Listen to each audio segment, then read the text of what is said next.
So hello, my name is Raquel. I'm in your schedule, so you should know that. I'm from Panama, so I do have an accent, but I think you have an accent too. Sometimes I'm talking to British people, I have no idea what they're saying, but whatever. So I'm from Panama, I teach here in Neve, so great. So I'm very happy to be teaching you, so beautiful. Just remember, laugh at everything I say, because if not, it's not good, okay? Great. So I'm sure since you guys are just starting from sort of not so much background, I guess, in Judaism, you have a lot of questions. Do you have a lot of questions?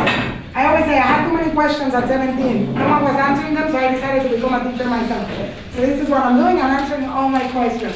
So what is one of the questions you have? Pretty much the main one. When you start thinking, you become a mature person and you start thinking, what is the first thing that comes into your mind? And a question that keeps haunting you. What? What's the point? The point of what? That's my question. Great, what's the point of what? What's the point? What's the point of anything? Great. Anyone wants to rephrase that in a better way? Because what's the point just sounds very skeptic. Yeah. Why are we here? Why are we here? Great. What's the point of here? Yeah. Beautiful. Why are we here? I always used to ask that question. When I was 17, I was already really good, I'm gonna party for that long. But how much could you party? When you see someone and they're 45 and then keep on coming to a discotheque and you're just get a life. Guess what? Maybe you'll be that 45-year-old lady, I hope not. But at 17 I started wondering, what am I doing in the world? Did I just came to party and go shopping and go to a movies? It can't be that life is so empty, right? So what am I really doing here? In life, what matters the most is not what car you're driving, but where are you going? You could be driving the best car in the world, but if you don't have a destination, you're just wasting gas. Most people, sadly, are wasting gas. Do you really know where you're going? You ever wonder this? Where am I going? What am I doing here? Everyone asks the question, why? In Hebrew, why is called lama. This is a very nice board, very colorful, okay?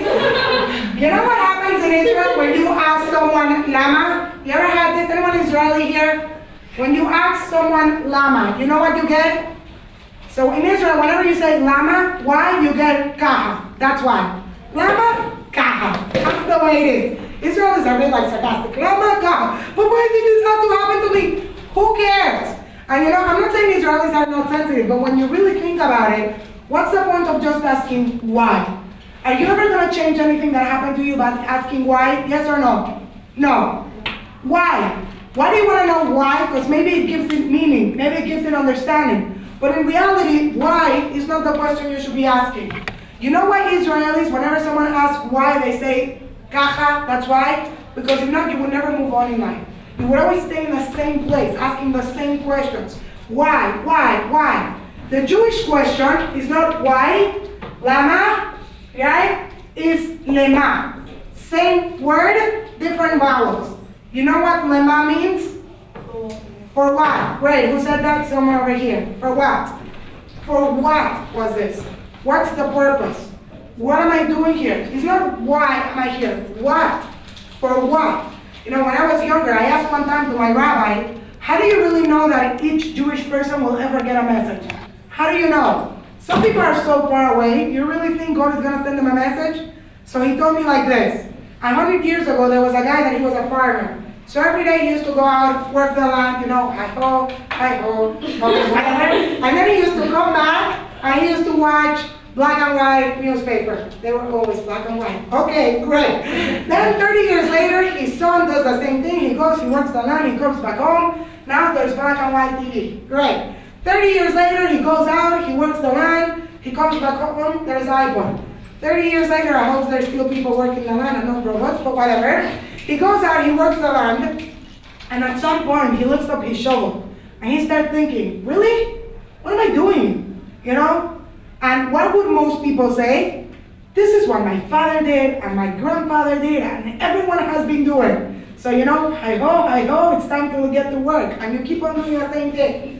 But some of us will actually ask, really? This is what life is about? There was a song.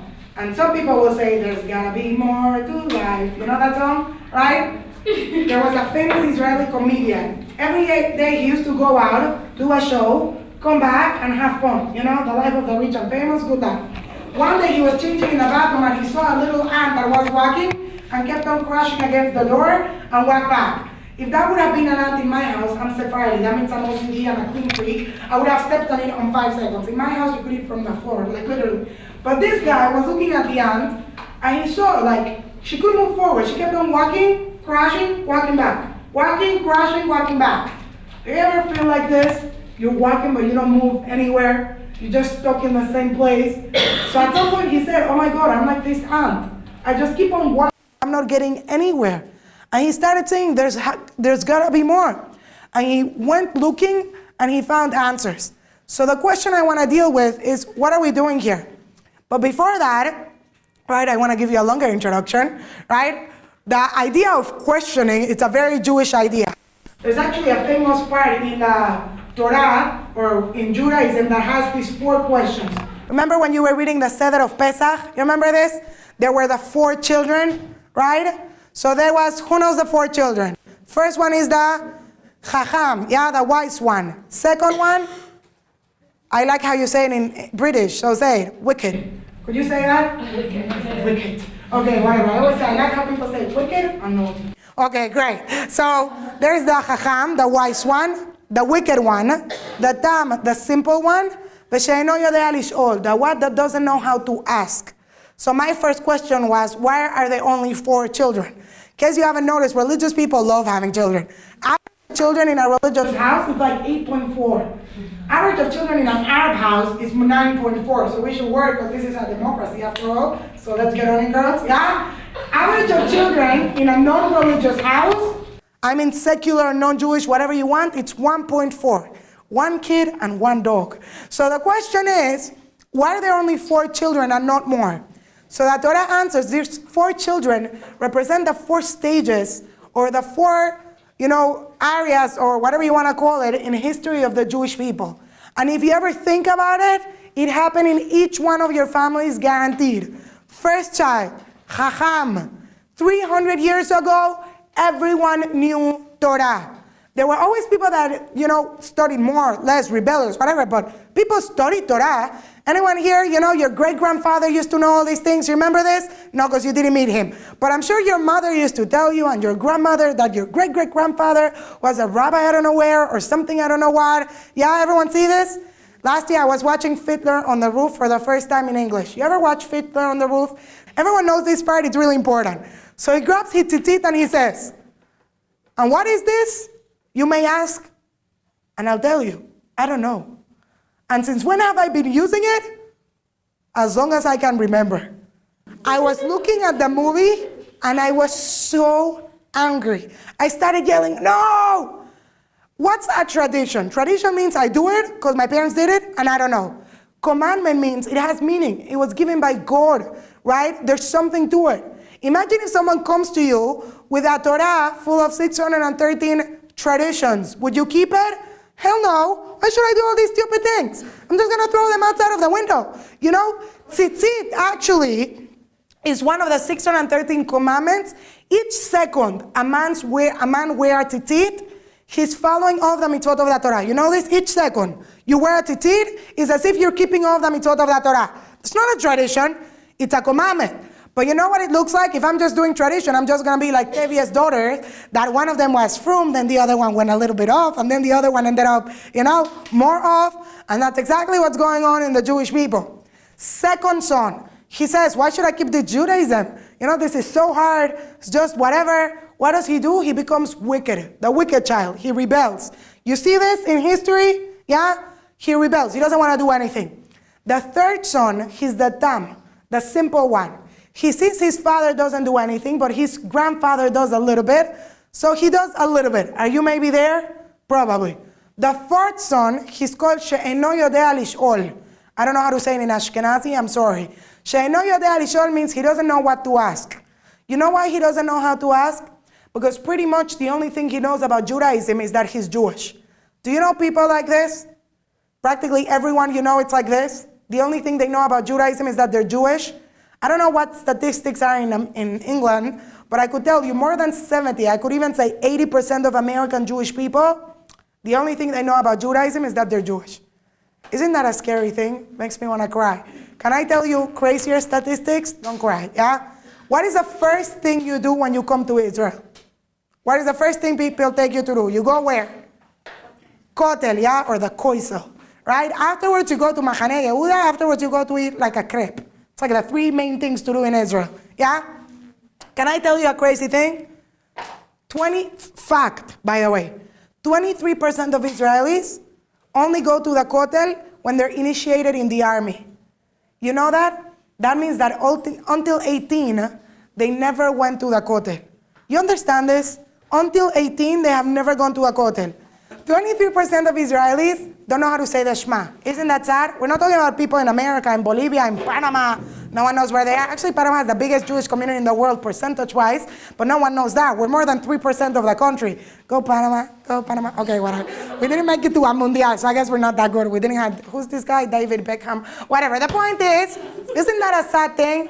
So I started thinking, what's going on? Because we're not getting any bigger, you know? 2,000 years ago, we were 11 million Jewish people. 2,000 years later, we're 40 million Jewish people. We're the only people that don't grow, right? I know you could say we had Inquisition, we had this, we had that, but that's not the point. How are we not growing? We have 8.4 kids per family. Some families have 18. How could it be? I have an aunt. She came to my house from Los Angeles for my brother's bar mitzvah. So she was sitting there and she started talking to us. So at some point she started crying. I never met her. She came because Panama is like #1 place to visit in Forbes magazine, you know?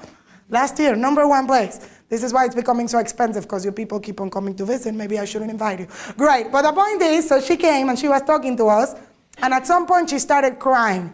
So I look at her, and I'm very blunt. It's not a good thing. So I look at her and I said, why are you crying? So she said, by the way, she was Sephardi. That means, anyone Sephardi here? Sephardi usually have no assimilation. They're much more traditional. If you're Syrian, no assimilation. Moroccan, a little bit more. Persian, a little bit more. Persian they have to get on track, right? But what happened? Sorry, I see you're Persian. Don't get offended. It's fine. You're Iraqi, huh? Yeah, that's why I love Iraqi people. Okay, great. But, you know, Rafa Vadia was Iraqi. That's a good thing. Great. Okay, if you don't have no idea what we're talking about, it's fine. My husband also had no idea what a Sephardi was. When I got married, I married Ashkenazi. I know I'm a sinner. What can I do? But I don't make a filter fish, and I keep on making lahmacun and all these things, you know? So when I got married, I told my husband, you know, we Sephardi people, we use spices. So he goes to me, he's like, what's that? I'm like, you know, there's salt and other things. Ashkenazi only know that salt exists, not even pepper. Oh my God. So he went to a supermarket and he got me one of each spice. I'm more than 45 spices. I have no idea what to use them for. So whatever. Now I feel very spiced up. Okay, whatever. So the point is, so my aunt was sitting there. I look at her, zero anything. She doesn't keep anything. She's one of these ladies that she makes her kids fast on Yom Kippur. Are you one of these? You know, I don't know anything about Judaism. I just know I have to fast once a year for 25 hours. Does that sound like something good for you? No, I don't want to fast on Yom Kippur. It's not even good for my diet. Because afterwards you cheat on yourself and think because you fast, you could break it eating all these things. So at the end of the day, you end up gaining like 3 kilos after fasting for 1 day. So no purpose. So I look at my aunt, she's crying, and I tell her, but why are you crying? So she looks at me like I'm not very smart, and she says, I told you, my son is marrying a non-Jew. My grandchildren are not going to be Jewish. So I look at her again and I say, this is like a boom moment. I said, but what did you give them that was Jewish? You know, it's a question everyone should ask themselves. If I would ask you right now, are you proud of being Jewish? You would say, yes. What are you proud of? You ever think about this? Because we're smart. We win Nobel Prizes. We have startup companies. That's not Jewish. Why are we proud of? I could guarantee you most of us could not say something that has real value that we're going to pass on. So you're proud of what? We don't even know what we're proud of, right? We don't even know what we're proud of, so how are we going to keep it? There was I want to ask you a really important question. You should ask yourself this. In the eyes of a non-religious Jew, non-religious, what's the difference between a Jew and a non-Jew? In the eyes of a non-religious Jew, what's the difference between a Jew and a non-Jew? What's the difference? Yeah, I know you're in TV, but, you know. The customs we have to keep. The custom, but if you're non-religious, you don't keep customs. You're Sephardi, so you don't count on this category, yeah? In the eyes of a non-religious Jew, what's the difference between a Jew and a non-Jew? If you cannot come up with something, it's because there's none. There's no difference between a Jew and a non-Jew. In the eyes of a non-religious Jew, the nose maybe. I think I have a nice nose.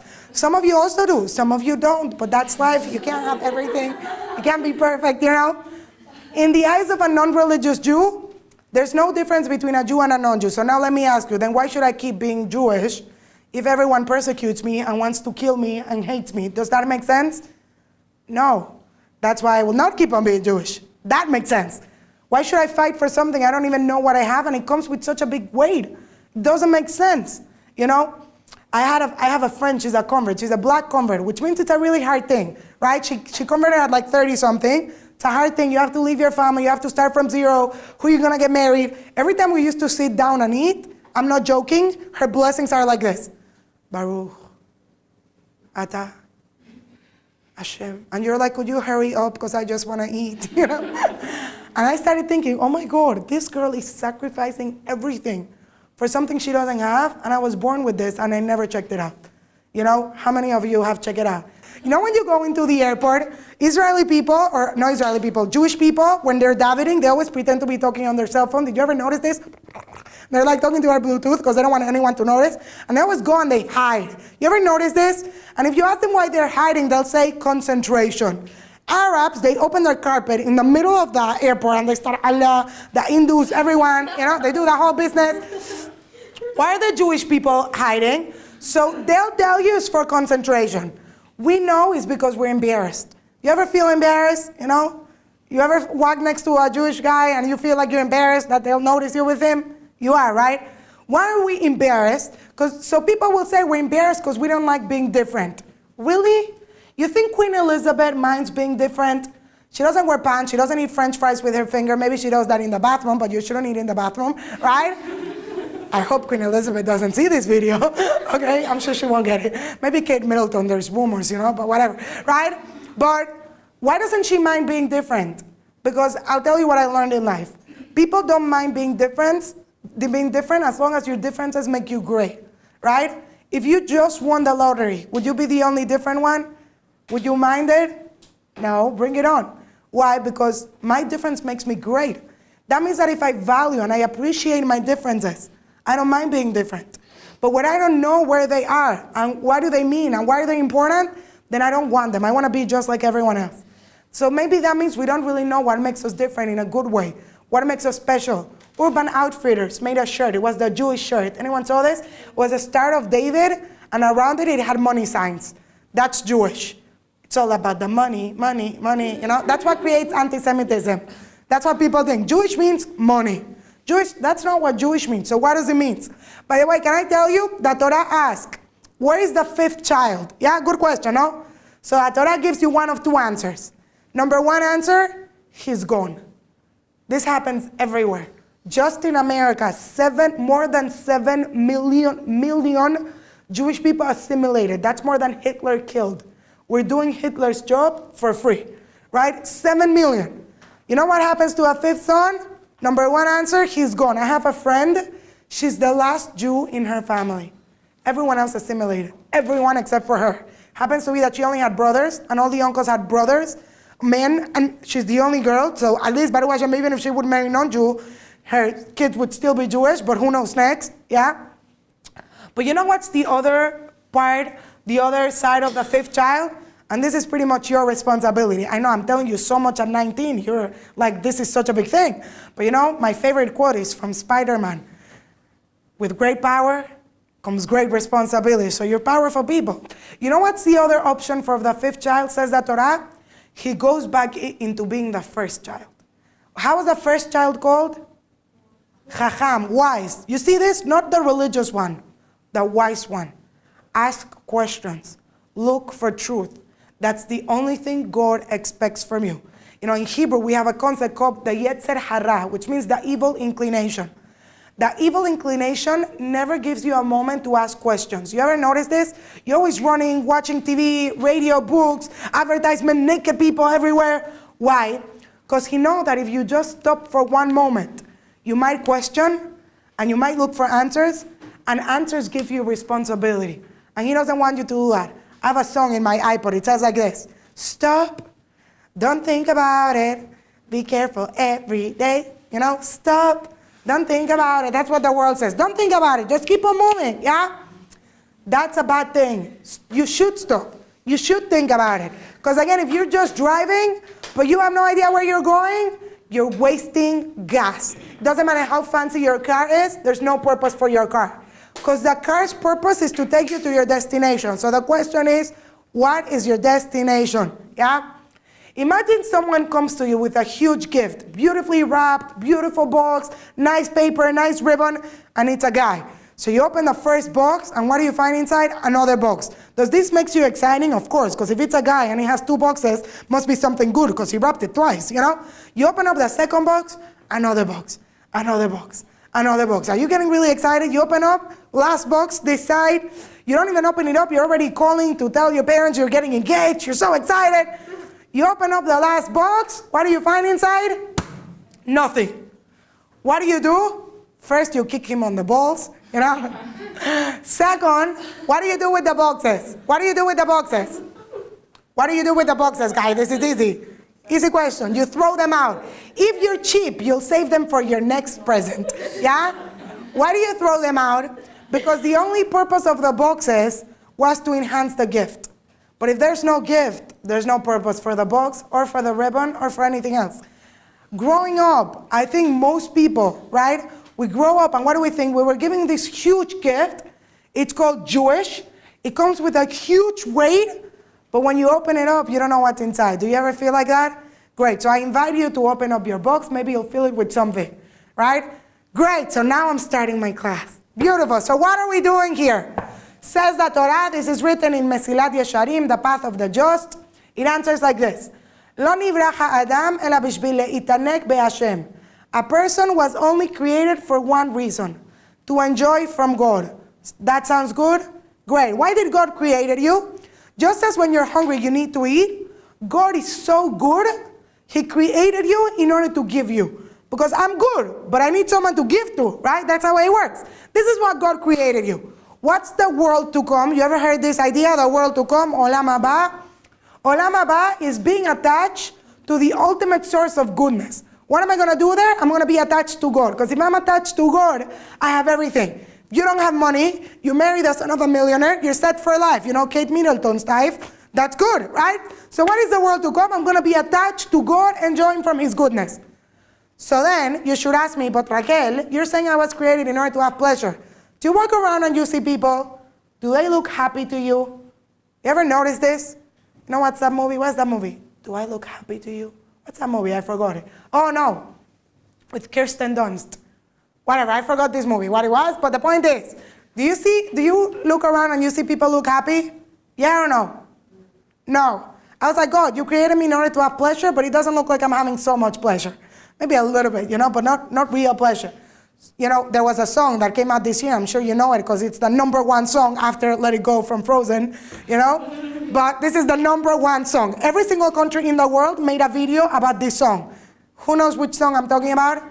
Happy, because I'm happy. Clap along if you feel like happiness. Hope men are not watching this video, because I'm just singing along, whatever. Okay, so the point is, right?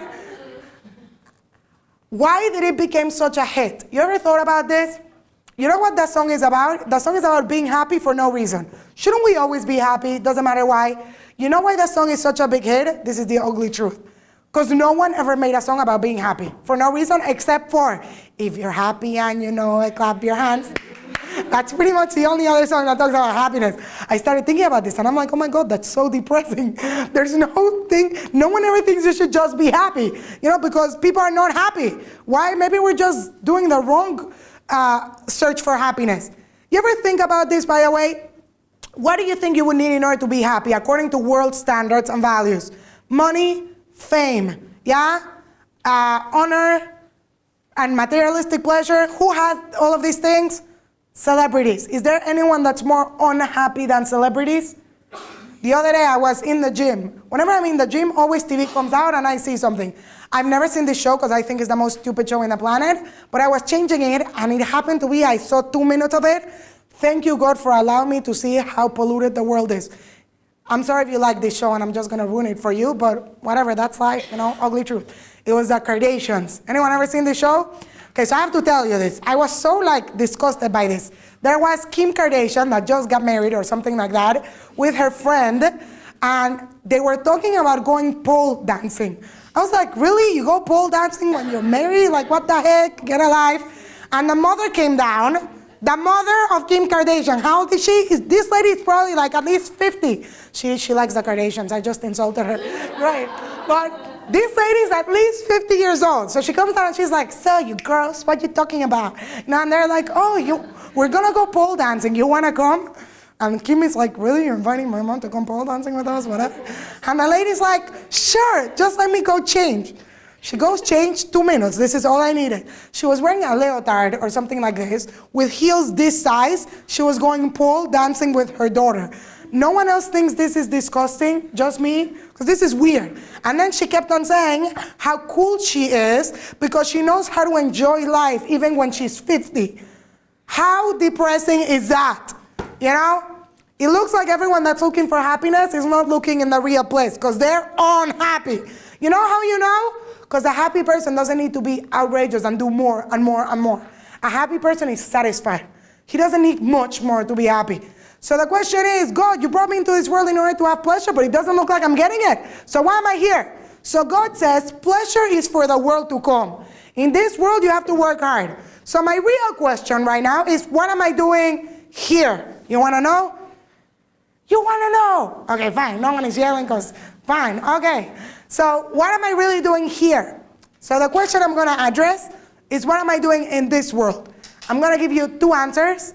Then I'm going to cancel them. Then I'm going to give you answer number 3, and that's the answer. But I need to say the first 2. Great. Works well. She likes me, so I'm going to look at you. She's making me happy. I'm joking. All of you make me happy, but she's just smiling so much, okay, because she likes Kim Kardashian also.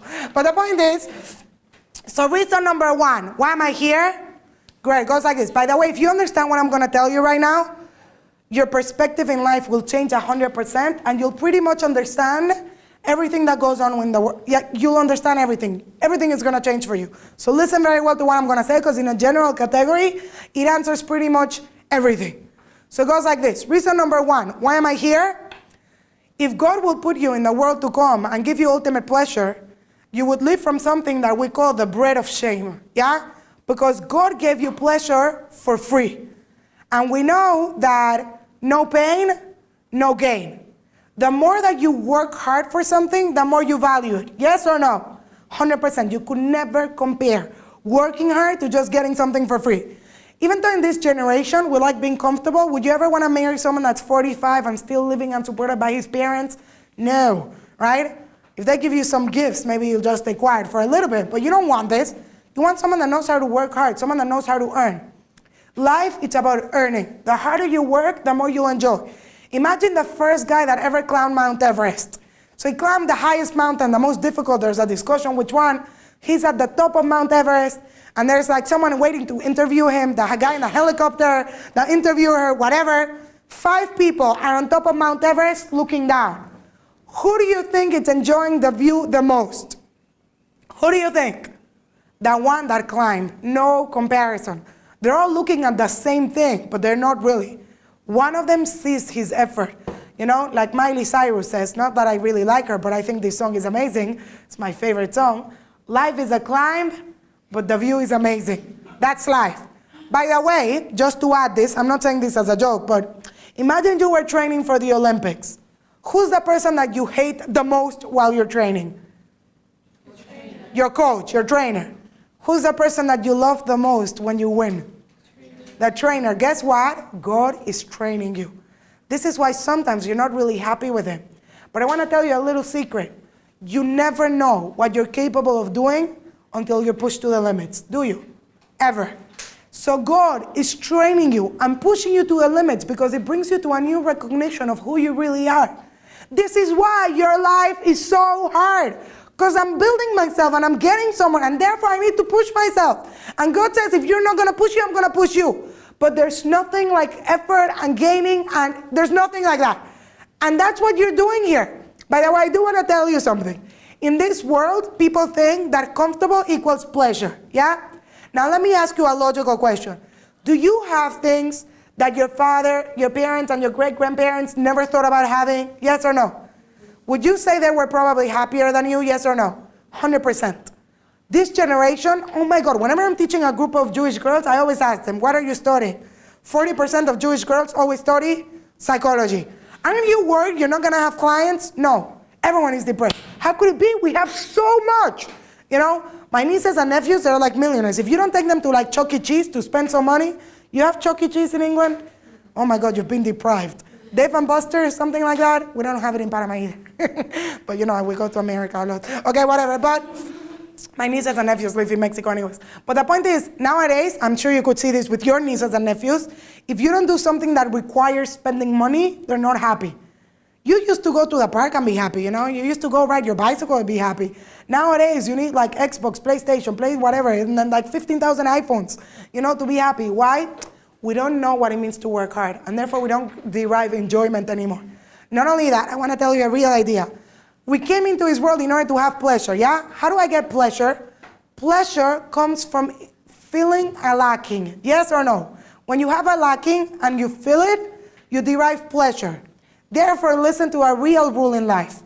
Comfortable doesn't equal pleasure, but rather pain equals pleasure. Because if pleasure comes from feeling a lacking, then the greater the lacking, the greater the enjoyment. You heard this? I'll say it again. The greater the lacking, the greater the enjoyment. If I touch my husband every day, do I get so excited? Believe me, no one does. But if you touch him 2 weeks a month, every time you touch, you know that song?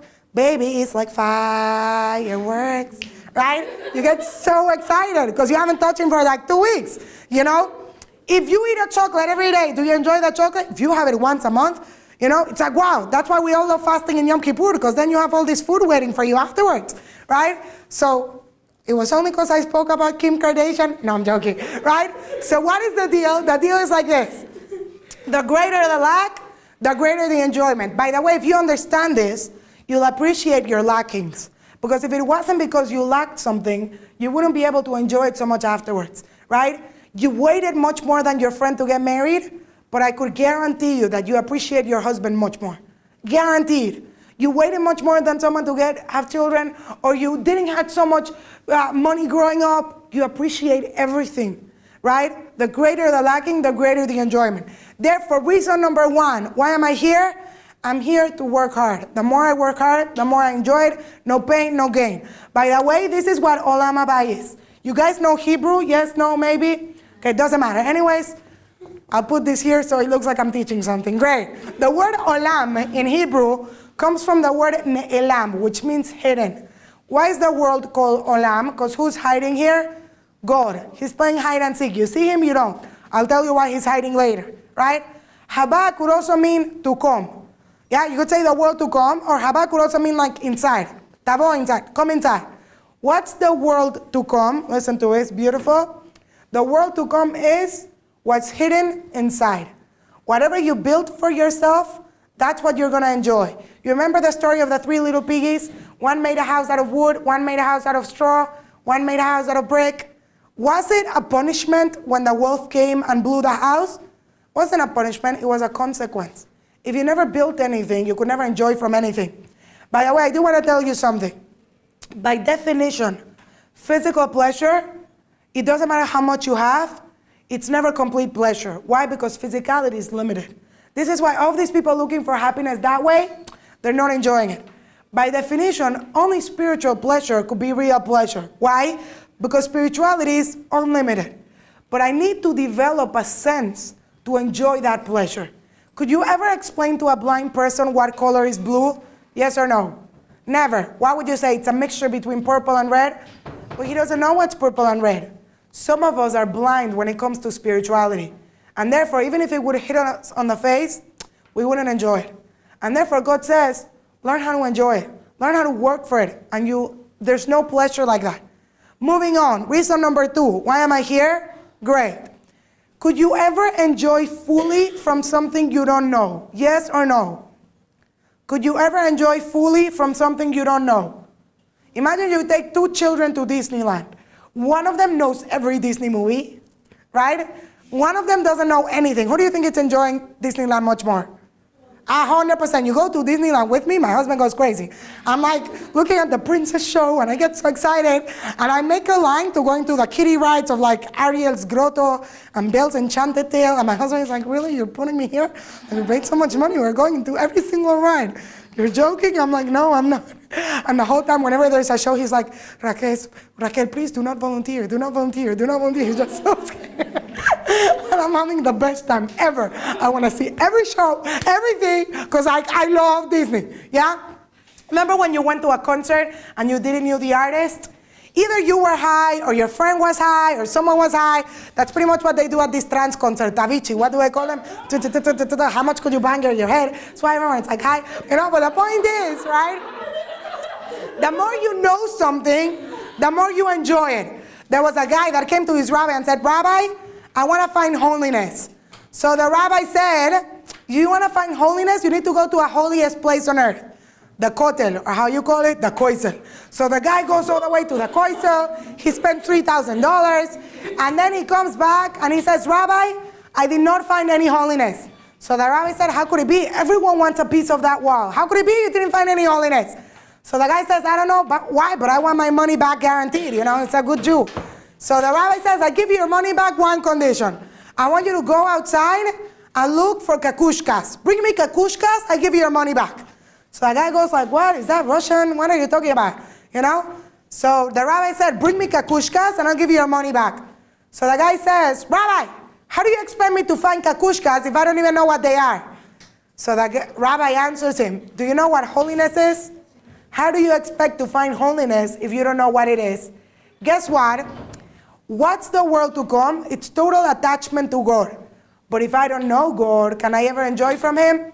No, because I don't know Him. Therefore, what did I come to do in this world? Reason number 2, I came to get to know God. Because the more that I know God, the more I enjoy from Him. When do you love your partner the most? When you're newlywed or when you're married for 40 years? If the marriage is going well. 40 years. When you're newlywed, you think you know what love is. I could tell you, no love. It's just like butterflies, and it's the most fake thing ever. When you're married, even though you're fighting every single day, you suddenly develop love. Why? Because the rule in life is like this. The more you know, the more you love. Love is directly proportional to knowledge. This is why you love much more One Direction than you love Carlos Santana or something like that, because you don't even know what that guy is, right? The more you know, the more you love. Therefore, the more that I get to know God, the more that I get to fall in love with Him. But listen to this. It's not only not enough to get to know God, I need to get to be like God. You know how people always say, you only appreciate your parents when you become a parent. Because now you see everything they did, all of the effort that they did, all of the sacrifice. The more that you develop in yourself qualities that you appreciate in others, the more that you appreciate it in them. People that have good sense of humor always fight each other. And you're like, why are they laughing? And you're just like, you don't know, because you don't have it. So it's not in you, But when you develop something in yourself that others have, you appreciate it much more. So guess what we're really doing here? We're really getting to know God and be like God. By definition, you know how I become like God? By perfecting myself. What does it mean to perfect myself? To get to be godly. I'm going to tell you an idea. Again, you think about what I'm going to say right now. Everything in your life changes perspective. Everything.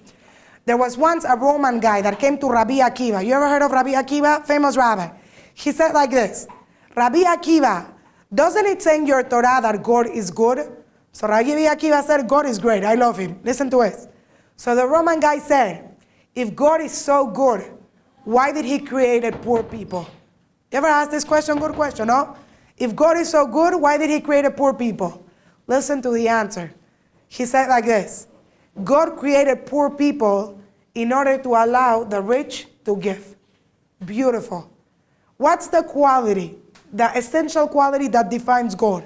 He's a giver, yeah? That's why He created you, to give good to you. But in order to give, there needs to be someone in the other side to receive. So that's why God created you with so many lackings, so that you could give to each other. But by doing that, you become like God. Do people grow more from easy life or from hard lives? Hard lives. Sometimes you see people that had a horrible life, but they shine. Why? Because they chose to grow from that, and they became like God. If you understand this, you'll be thankful to your family that drives you crazy, because they allow you to work on your weaknesses, and you'll be thankful to your husband. If there's someone that is ever going to drive you crazy, it's your husband. You know how they say opposite attracts? It doesn't mean that you like different things. No. It means like when you were caught like this. You know? And therefore, everything he has, you need to fix. Everything you have, he needs to fix. Imagine having someone reminding you all day about everything you're not good at. That's a horrible thing. But at the same time, only when you're married could you perfect yourself. Because you're put in a situation that you always have to push yourself to be better. Because you want to be a good wife. And you want to give to each other. It's the best thing in the world. But you know, it's hard work. You know how in the movies they always say, and they live happily ever after, and the movie is gone? You know why? Because they don't want to show you what happens next. First fight. You know? Guaranteed. But if I understand that I came into this world in order to be like God, in order to give, then would I appreciate so much my husband that allows me to give to him? Yes or no? Yes. Would I think of myself giving him a favor? No. Who's doing a favor to whom? The rich to a poor or the poor to a rich? The poor to the rich, because the poor allow the rich to give. If you understand this, your whole life comes into perspective. One day I went to Rami Levy. Rami Levy is like the #1 supermarket in Israel. Great. I like it. I mean, I think it's the #1, but you know, Osher Ad might think it's competition, so don't tell them I say anything. So it's 2 big supermarkets for religious people, whatever. So I'm in Rami Levy. I work like 24 hours a day. So of course, when do I go shopping? At night. It was the night before Pesach. It's like the movie, twice before Christmas, you know, whatever. The night before Pesach. Could you imagine how much people were in the supermarket? I cannot explain to you. You have to wait for parking and for someone to empty up their cart in order to be able to do anything. So I'm standing there in line to pay for an hour and a half, okay? Now, Rami Levy is really nice. Sometimes they hire people that have this ability in order to pack your bags, which I think it's really nice because it allows them to be independent. But in my opinion, a cashier should know math. Like, this is a must. You're a cashier, you know? So I'm standing in a line. There's 3 people in front of me. The guy that's paying, I am not joking, he paid 276 shekels, but he gave her 300 shekels. This is easy math. How much you have to give back? Don't answer in case you're going to say it incorrect in TV. Right? You have to give back 24 shekels. That's hard? No. The lady didn't know how to count. I'm not joking. She counted all the way to 300 shekels to make sure there were 300. And then she counted 276 shekels. Right? And then she took it out.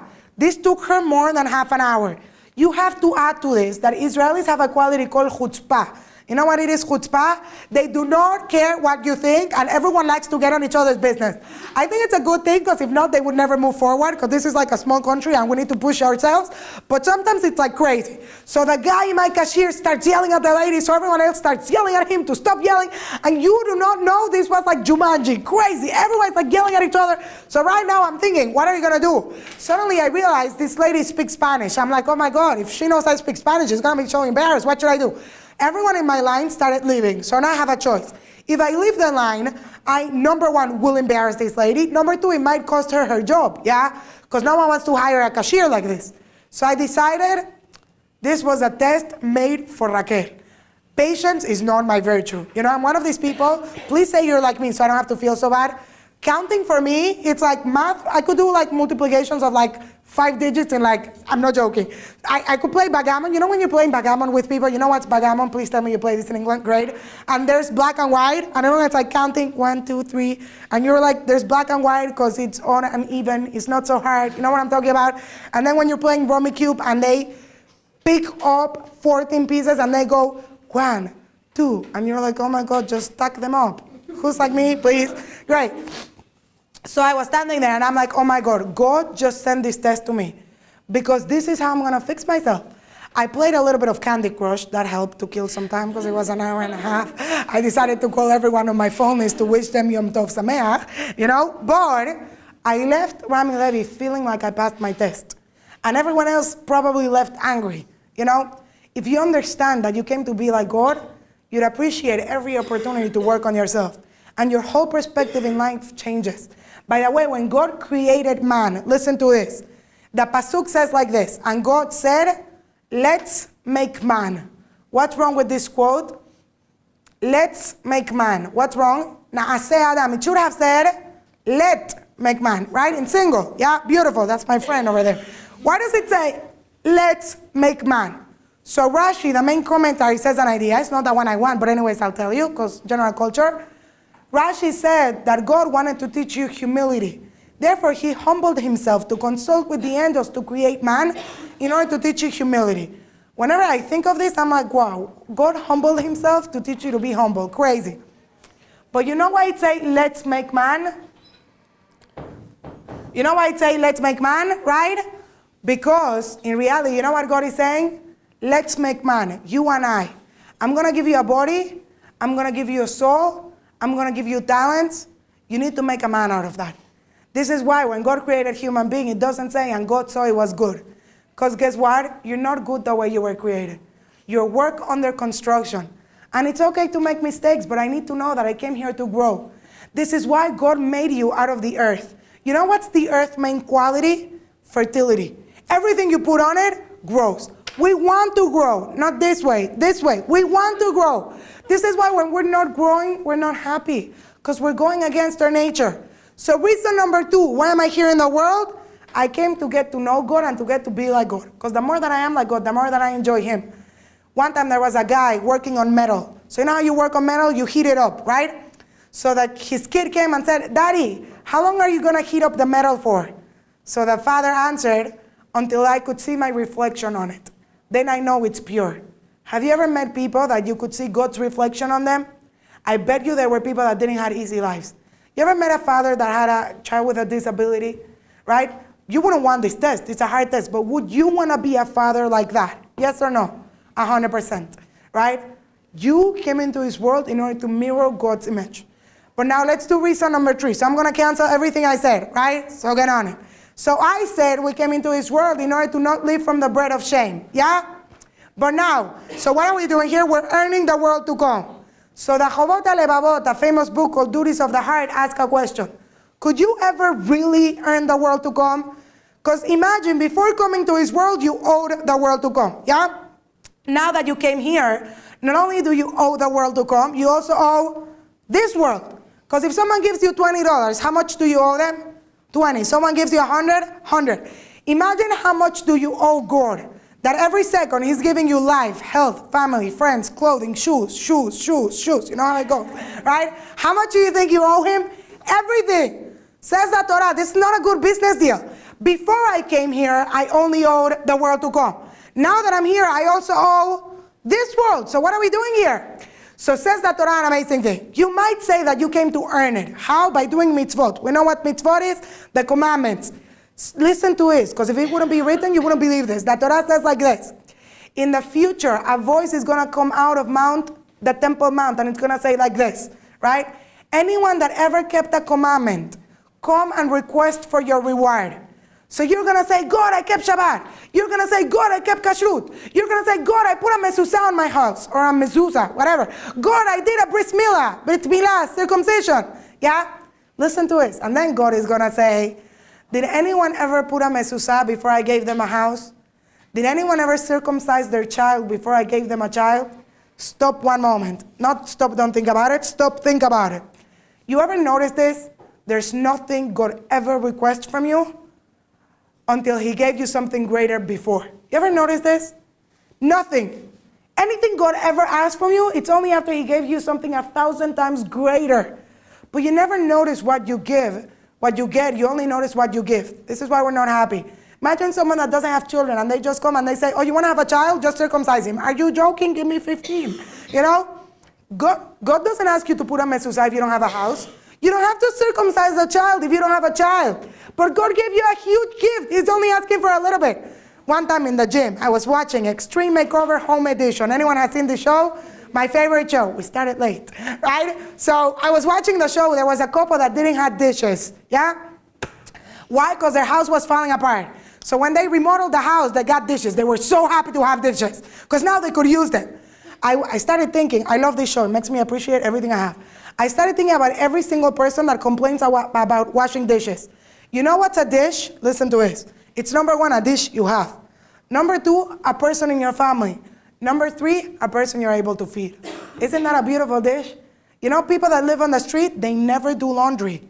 Would you want to be them? No. Is the glass half empty or half full? Half empty and half full. Half empty, you'll be depressed. Half full, you'll be happy forever.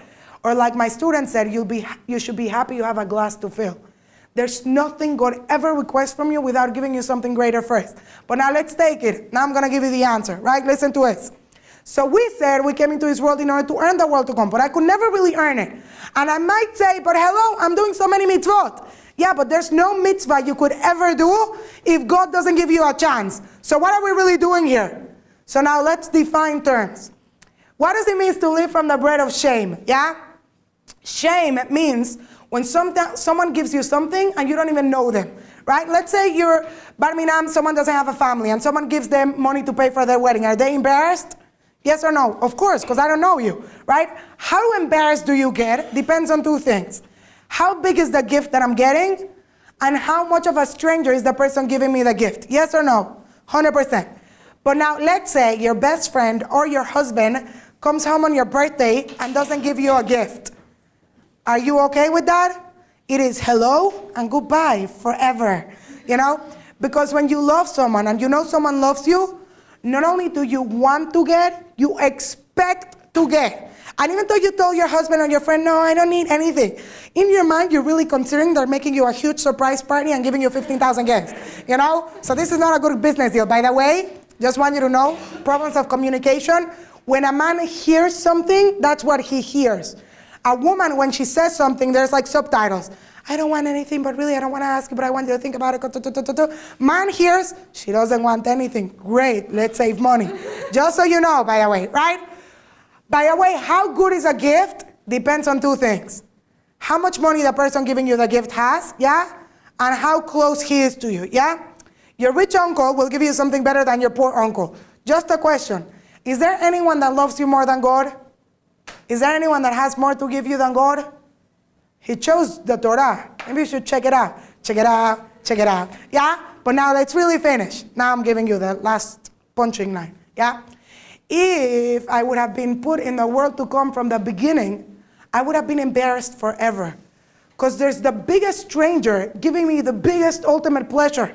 So I would have been embarrassed forever. Because who are you, God, that you're giving me the world to come? But now that I came into this world, could I ever earn the world to come? No, because how could you ever pay it back? But you know what you could earn? You could earn a relationship. And when there's a relationship, there's no shame. Because not only do you want to get, you expect to get. And how much the stronger your relationship is, the more you want to get. And how do I build that relationship, you may ask? Says the Zohar, from the moment God created the world, he hid himself and said, I want to have a relationship with you, but I can't force myself into you. I want you to have a relationship with me. God says, I want to have a relationship with you, but I can't force myself. I want you to want me. Listen to this, says the Zohar. From the moment God created the world, he hid himself, and he said, I'm only coming in if you're inviting me. You know how do we invite God? Whenever we do a mitzvah, we're inviting God.